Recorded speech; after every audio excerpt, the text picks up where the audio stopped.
Hi everyone. आज एक बहुत ही इम्पोर्टेंट चीज़ के बारे में बात करते हैं। ठीक है, एक ऐसी गलती जो बहुत सारे लोग करते हैं और फिर फाइनेंशियली उनको लॉस होता है। ठीक है, तो आप देख सकते हैं कि मेरे पास एक पेन ड्राइव आई है डेटा रिकवरी में, ये है मॉर्जियम करके। ठीक है, तो हमारे पास रेगुलर बेसिस पे ऐसी पेन ड्राइव्स डेटा रिकवरी के लिए आती है।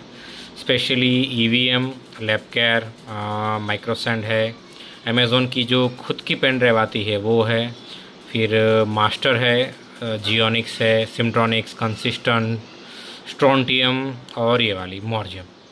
ठीक है, तो आज हम इसके बारे में डिस्कस करेंगे कि ऐसी पेन ड्राइव अगर आप अपने कीमती डेटा को स्टोर करने के लिए यूज़ कर रहे हैं तो आपको नहीं करनी चाहिए। ठीक है, क्या क्यों नहीं करनी चाहिए? क्योंकि इन सभी पेन ड्राइव में एक कॉमन फॉल्ट है और उस फॉल्ट के बारे में मैं आज आपको बताने वाला हूँ। ठीक है, सबसे पहले मैं इस पेन ड्राइव को मेरे यूएसबी में लगा देता हूँ। ठीक है, और देखिए यहाँ पे क्या होता है। ठीक है, देखिए यहाँ पे पेन ड्राइव डिटेक्ट हुई है लेकिन नो मीडिया दिखा रहा है। ठीक है, देखिए मैं निकाल के एक बार फिर से कनेक्ट करता हूँ।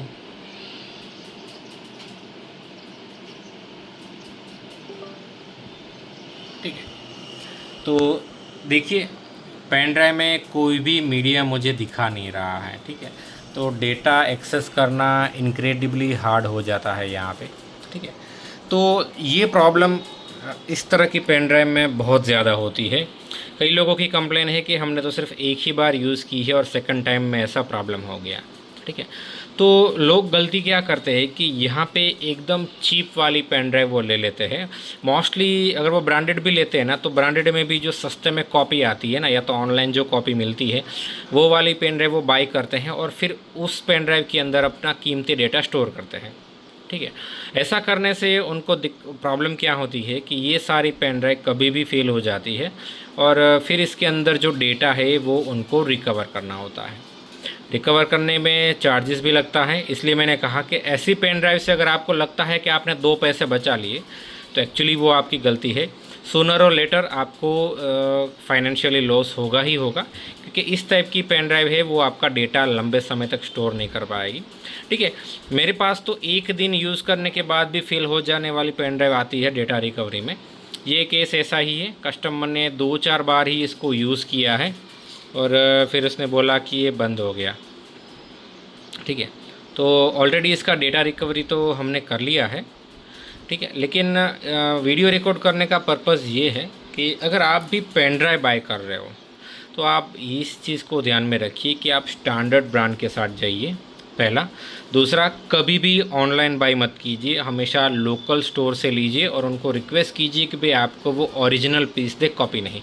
अगर आपको कहीं पे सस्ती मिल रही है तो वो 100% कॉपी होगा। ओरिजिनल पेन ड्राइव में इतना ज़्यादा मार्जिन नहीं होता है कि कोई आपसे ले पाए। ठीक है, तो इस चीज़ पे फोकस कीजिएगा कि जब भी आप पेन ड्राइव लो, ठीक है, वहाँ पे आप सेविंग करने की मत सोचिए, जेन्युइन अच्छी वाली पेन ड्राइव लीजिए। क्योंकि पेन ड्राइव की कीमत चाहे कितनी भी हो, डेटा रिकवरी आपको हमेशा कॉस्टली पड़ेगा। ठीक है, अब यहाँ पे बहुत सारे लोगों का इन्वॉल्वमेंट होता है। ठीक है, जब स्टूडियो वाले के पास से किसी को वीडियो वगैरह चाहिए होता है तो मोस्ट केस में जब स्टूडियो वाले कोई प्राइस बताते हैं ना, तो कस्टमर को क्या लगता है कि भाई स्टूडियो वाले उनको ज़्यादा प्राइस बता रहे हैं, इसलिए वो क्या करेंगे, किसी भी मोबाइल शॉप से बाई कर लेंगे और वो मोबाइल शॉप वाला आपको कोई भी किसी भी तरह की पेन ड्राइव दे देगा।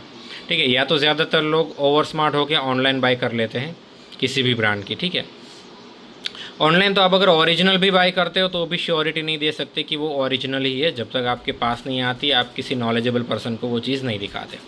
इसलिए मैं हमेशा रिकमेंड करता हूँ कि आप ऑफलाइन लीजिए। ठीक है, बिल वाला लीजिए पेन ड्राइव, ताकि आपको पता चले कि भाई आपने जो बाई किया है वो जेन्युइन है कि नहीं। ठीक है, वारंटी तो डेफिनेटली आपको हर एक पेन ड्राइव में मिल जाएगी, पर सोचिए आपका डेटा लॉस हो गया, फिर आपको हायर चार्ज पे करना पड़ेगा डेटा रिकवरी के लिए, तो उससे क्या मतलब है। ठीक है, इससे तो बेटर है कि आप पहले से ही एक अच्छी वाली पेन ड्राइव ले लीजिए। हमारे पास लोड्स ऑफ स्टूडियो वाले आते हैं। ठीक है, अपनी सिस्टम रिपेयरिंग में, इंस्टॉलेशन के लिए, डेटा रिकवरी के लिए और बहुत सारे केस के लिए। तो मैंने कुछ टाइम पहले ही मल्टीपल जो स्टूडियो लाइन में काम कर रहे हैं उनसे पूछा कि भाई आप यूज़र को ऐसी पेन ड्राइव क्यों देते हो, ठीक है। तो मोस्टली लोगों ने क्या कहा कि भाई जो पेन ड्राइव है ना वो यूज़र हमें सामने से देते हैं, हम उनको पेन ड्राइव नहीं देते हैं। और कुछ केस में क्या होता है कि जो स्टूडियो वाले होते हैं वो जिनको वीडियो बनाने के लिए देते हैं, मिक्सिंग के लिए, ठीक है, वो लोग उनको ऐसी पेन ड्राइव देते हैं ऊपर से ही, ठीक है। तो जनरली स्टूडियो वाले का कोई इन्वॉल्वमेंट होता ही नहीं है। अदरवाइज़ स्टूडियो वालों ने तो मुझे क्लियरली कहा कि भाई हम तो जेन्युइन पीस ही रिकमेंड करते हैं, क्योंकि उनको पता होता है कि डेटा की वैल्यू क्या होती है। लेकिन मोस्ट केस में कस्टमर खुद से पेन ड्राइव लेके आते हैं, ठीक है। उन्हें लगता है कि भाई स्टूडियो वाले उन्हें पेन ड्राइव का ज़्यादा चार्ज कर रहे हैं इसलिए, और कुछ पैसे बचाने के चक्कर में वो लोग क्या करते हैं, कोई भी सस्ती वाली पेन ड्राइव उठा के ले आते हैं जो एक आध दो यूज़ में बंद हो जाती है, ठीक है। तो मैं सभी से यही बोलना चाहूँगा कि जब आप स्टूडियो वालों के साथ कोई काम कर रहे हो तो उनके ऊपर छोड़ दीजिए, ठीक है। उनको पता होता है कि अच्छी वाली पेन ड्राइव कौन सी आती है। अगर स्टूडियो वाले भी आपको अगर कोई ऐसी पेन ड्राइव देते हैं तो आप उनको रिकमेंड कर सकते हैं कि भाई हमें ऐसी नहीं चाहिए, या फिर आप जब उनसे कोई डेटा लें स्टूडियो वालों से तब आप उनको क्लियरली मेंशन कर दीजिए कि आपको अच्छी वाली ओरिजिनल पेन ड्राइव दे जिसकी लाइफ ज़्यादा हो, ठीक है।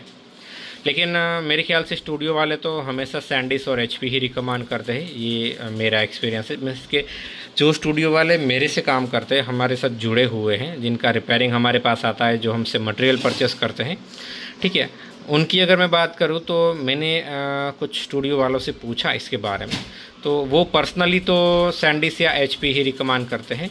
फिर अगर कस्टमर बोले कि भाई उनको प्राइस सही नहीं लगता है तो फिर स्टूडियो वाले बोल देते हैं कि तो भाई एक काम कीजिए, आप अपने हिसाब से कहीं से भी पेन ड्राइव लेके आइए, हम आपको उसमें डेटा डाल के देंगे, ठीक है। और मोस्ट केस में कस्टमर खुद से ही पेन ड्राइव लेके आता है, ठीक है। तो अगर आपको खुद से भी अगर पेन ड्राइव बाई करनी है, मान लीजिए कि आपको स्टूडियो वाले से पेन ड्राइव बाई नहीं करनी है, तो आप क्या कीजिए कि आप ओरिजिनल सैंडिस या फिर एचपी पेन ड्राइव पे जाइए। उसके अलावा भी बहुत सारी ब्रांड है, आप ले सकते हैं, लेकिन आप ओरिजिनल पेन ड्राइव बाई कीजिए, उसका कॉपी नहीं होना चाहिए, ठीक है। तो अब आपको कैसे पता चलेगा कि आप जो पेन ड्राइव बाई कर रहे हो वो ओरिजिनल है कि नहीं? तो उसका एक सबसे इजी मेथड ये है कि आप अपनी नज़दीकी स्टोर पे जाइए, वहाँ पे बिल वाला पेन ड्राइव परचेज़ कीजिए और उनको बोलिएगा कि भाई आपको 100% जेन्युइन ओरिजिनल पेन ड्राइव चाहिए, कॉपी वगैरह नहीं चाहिए, ठीक है। ऑनलाइन लेने से आप दूर रहिए, लोकली नज़दीकी स्टोर से बाई कीजिए, ठीक है, ताकि आपको अगर किसी भी तरह की दिक्कत हो तो वो आपको सपोर्ट कर पाएँ। तो आशा करता हूँ कि आप लोगों को पता चल गया होगा कि भाई ये सस्ती वाली पेन ड्राइव बाई करना आपके लिए कितना प्रॉब्लमेटिक हो सकता है। मेरे पास रेगुलर बेसिस पे पेन ड्राइव आती है और मोस्ट में कॉमन प्रॉब्लम होता है, या तो पार्टीशन रो हो गया होता है और आप फॉर्मेट करने जाओ तो फिर पार्टीशन दिखाना ही बंद कर देता है, फिर अभी की जो कंडीशन है उस तरह की कंडीशन हो जाती है, ठीक है। पहले रो होता है और रो होने के बाद जब आप फॉर्मेट करने की कोशिश करते हो, कुछ लोग CH के DH के कमांड से रिपेयर करने की कोशिश करते हो, लेकिन जैसे ही आप कोई भी CH के DH के कमांड लगाओगे या फिर फॉर्मेट करने की कोशिश करोगे तो आपका pen drive no media position में चला जाएगा, इस तरह का, ठीक है। और इसलिए मैं हमेशा रिकमेंड करता हूं कि जब भी आपको कोई डेटा लॉस हो जाए ना, आप प्रॉपरली डेटा रिकवरी जो करते हैं उनको विज़िट कीजिए, वो लोग आपकी हेल्प करेंगे। आप खुद से अटेम्प्ट करेंगे तो डेटा रिकवरी का आपको चार्जेस भी ज़्यादा लगेगा और हो सकता है कि सिचुएशन इतनी वर्स हो जाए कि आपके पेन ड्राइव से डेटा रिकवर भी ना हो, ठीक है। तो इस पूरे वीडियो में मैं सिर्फ इतना ही सजेशन देना चाहूँगा कि ओरिजिनल पेन ड्राइव बाई कीजिए और पॉसिबल हो तो स्टूडियो वालों से ही बाई कीजिए, उन पे छोड़ दीजिए, क्योंकि मेरा एक्सपीरियंस तो अब तक इतना अच्छा रहा है कि भाई स्टूडियो वाले जब भी पेन ड्राइव देते हैं ना वो हमेशा ओरिजिनल और जेन्युइन देते हैं, ठीक है। और अगर स्टूडियो वाले बाहर मिक्सिंग करवाते हैं, वीडियो एडिटिंग करवाते हैं, तो उनसे भी रिक्वेस्ट है कि वो जहाँ पे भी वीडियो रिकॉर्ड मतलब कि एडिटिंग वगैरह करवाते हैं जिन किसी के भी पास से, उनको भी बोलिए कि भाई आपको ऐसी पेन ड्राइव में कभी भी डेटा डाल के ना दे, आपको हमेशा ओरिजिनल जेन्युइन पेन ड्राइव में डेटा डाल के दे, ठीक है, जो कि 100% जेन्युइन हो। इसमें क्या होगा कि वो जल्दी ख़राब नहीं होगी। और एक बात कि क्या जेन्युइन पेन ड्राइव लेने से प्रॉब्लम सॉल्व हो जाएगा? देखिए, उससे भी 100% प्रॉब्लम सॉल्व नहीं होगा, ठीक है। सबसे बेटर चीज़ ये रहेगी आपके लिए कि आप एक से ज़्यादा कॉपी स्टोर करके रखें। देखिए, ज़्यादातर जो मैरिज की पेन ड्राइव होती है ना, उनका डेटा 12-13 GB के आसपास होता है।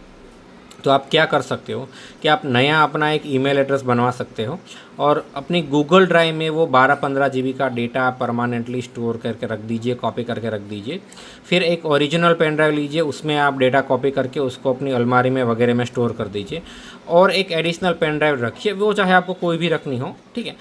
उस पेन ड्राइव में आप अपना डेटा डालिए और फिर उस पेन ड्राइव को आप यूज़ कीजिए। जब भी आपका ये वाला पेन ड्राइव ख़राब हो जाए, आप क्या कीजिए, आपकी जो ओरिजिनल पेन ड्राइव है उसमें से डेटा इसमें दूसरे पेन ड्राइव में कॉपी कीजिए और फिर से यूज़ कीजिए। इससे फ़ायदा क्या होगा कि एक तो 2 पेन ड्राइव में बैकअप रहेगा और इन केस के पेन ड्राइव गुम हो गई, दोनों पेन ड्राइव ख़राब हो गई, क्योंकि कभी कभार क्या होता है कि वायरस वाली सिस्टम है और आपने एक पेन ड्राइव लगाई, ख़राब हो गई, तो आपको लगा कि मैं दूसरी पेन ड्राइव से इसमें से कॉपी कर देता हूँ और आप जैसे ही दूसरी पेन ड्राइव लगाओगे तो वो भी ख़राब हो जाएगी, ठीक है। तो अगर आपके पास ऑनलाइन आपकी ड्राइव में डेटा स्टोर है तो आप वहाँ से कभी भी डाउनलोड कर सकते हो, ठीक है। वो एक सेफ़ मेज़रमेंट होता है डेटा को सिक्योरली स्टोर करने के लिए। तो जो भी लोगों के लिए डेटा इंपॉर्टेंट होता है वो सिर्फ एक कॉपी मत रखिए, एटलीस्ट 3 कॉपी रखिए, एक ऑनलाइन और 2 ऑफलाइन, ठीक है। और सिर्फ एक ही ऑफलाइन वाली पेन ड्राइव या मेमोरी कार्ड या फिर जहाँ पे भी आपने स्टोर किया है, जैसे कि लैपटॉप के हार्ड डिस्क में स्टोर किया है, तो सिर्फ एक ही जगह पे आप यूज़ कीजिए। और अगर वहाँ पे इन केस के डेटा लॉस हो जाता है, करप्ट हो जाता है, वायरस आ जाता है और या फिर कोई भी रीज़न से डेटा इनएक्सेसिबल हो जाता है, तो फिर आप दूसरी जगह से डेटा कॉपी करके वहाँ पे फिर से रख लीजिए, ठीक है। ध्यान रखिएगा कि पेन ड्राइव की एक्चुअली कोई प्राइस ही नहीं है, जो भी आपको कॉस्ट लगेगा वो डेटा रिकवरी में लगेगा, ठीक है। तो ध्यान रखिएगा, डेटा रिकवरी कॉस्टली है, अपने डेटा को सेफ़ और सिक्योर रखिए, ठीक है। तो आशा करता हूँ कि इस वीडियो से आपको कुछ ना कुछ सीखने को मिला होगा एंड थैंक्स फॉर वॉचिंग।